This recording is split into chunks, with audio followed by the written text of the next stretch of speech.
Hoje nós vamos falar sobre a doença considerada por muitos o mal do século, o estresse. O Bem Viver começa agora.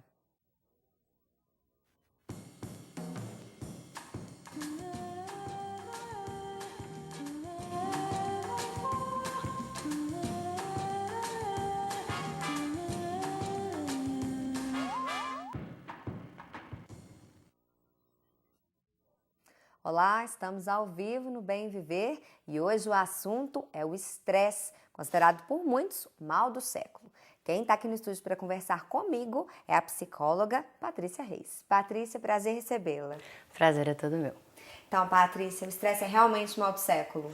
Sim, hoje nós podemos considerar o estresse como o mal do século por duas razões. Primeiro que recentemente que o estresse teve uma melhor definição de seus sintomas, né?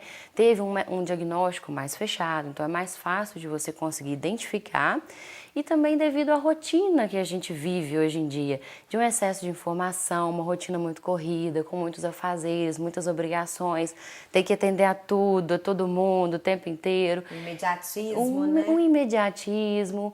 Então isso tudo facilita com que a gente desenvolva o estresse. Uhum. E como é que esse estresse funciona lá no nosso cérebro, Patrícia? Vamos lá. O estresse, ele é a reação do nosso organismo àquilo que está excessivo para nós. O estresse ele é nada mais, nada menos que a reação do nosso organismo àquilo que nós não estamos dando conta de suportar, dando conta de adaptar. Né? Então, quando o nosso organismo vai reagir àquilo que não está possível para a gente suportar, ele libera uma série de substâncias no nosso organismo para que a gente consiga enfrentar ou se adaptar àquela situação. Então, o estresse no nosso organismo, ele funciona de forma prática como a liberação de uma série de substâncias que vão preparar o nosso organismo para enfrentar situações que nós estamos vivendo. O estresse, assim, vamos dizer, pouco estresse é benéfico nesse sentido. O estresse, na verdade, ele é positivo para o nosso organismo. Assim, pro nosso organismo. Ele é necessário, ele é positivo. Um mínimo de estresse. Por quê? O que é o estresse, basicamente falando? Vamos pegar desde lá dos nossos ancestrais. Antigamente, a reação de estresse era a preparação do nosso organismo para lutar ou para fugir, pensando nos nossos ancestrais.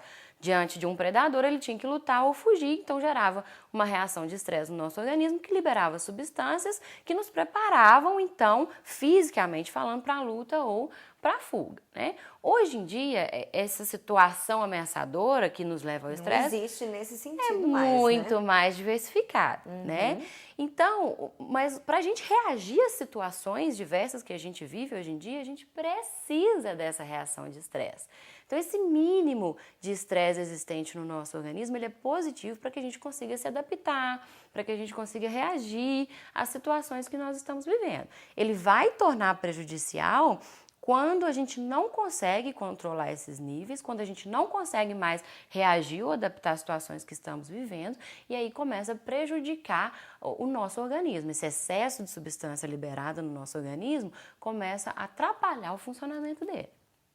Quem quiser fazer perguntas aqui para a Patrícia, liga lá na nossa produção no 3559-3903. E a gente está ao vivo no site www.topcultura15.com.br.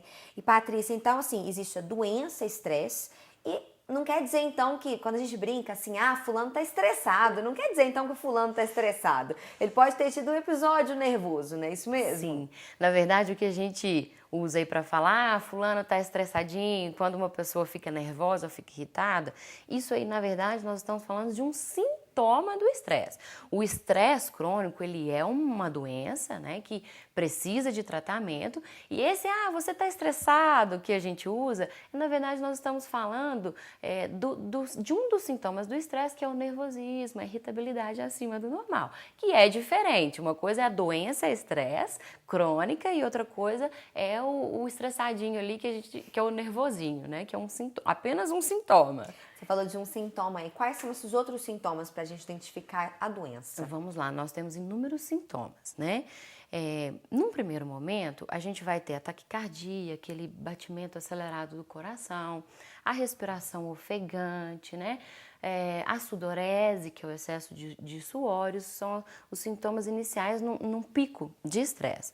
Quando isso se estende, a gente começa a ter sintomas um pouco mais profundos, né? Por exemplo, dor constante na cabeça, né? Dor de cabeça, dor muscular, dificuldade para dormir, a insônia, sonolência durante o dia, alterações de humor, tanto a irritabilidade acima do normal, como a emotividade acima do normal, dificuldade nos nossos relacionamentos devido à alteração de humor, dificuldade de se concentrar, problemas com memória recente, queda no nosso rendimento, queda na nossa autoestima, problemas na nossa digestão, como úlceras, gastrite. Como a imunidade do nosso corpo abaixa, a gente começa a ter resfriados com mais frequência, infecções de garganta com mais frequência.